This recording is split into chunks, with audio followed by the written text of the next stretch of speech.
mba hiala mitoetrako taloha ho Andriamanitro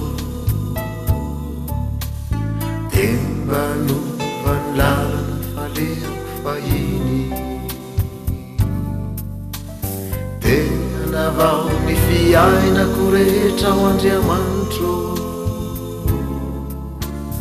dia nadino lasa sy izay vitako hatr'izay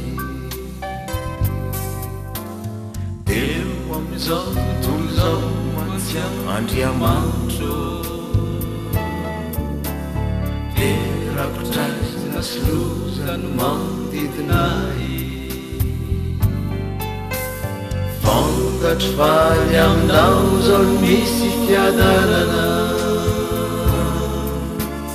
sy masoana zava ny fiainana avy io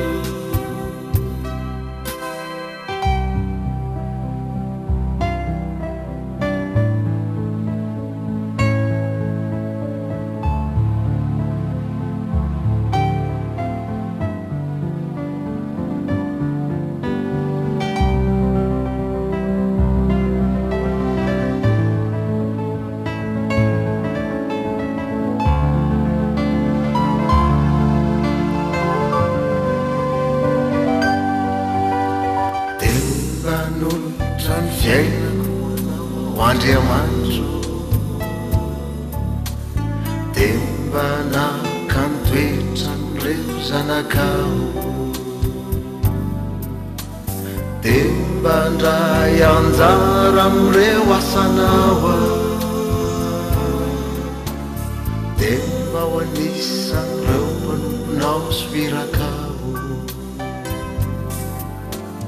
dia ho amin'izao tontolo izao mantsiano Andriamanitro dia rakotraizina sy loza no manodidinay fantatro fa ny aminao zao no misy fiadanana sy masoana zava ny fiainana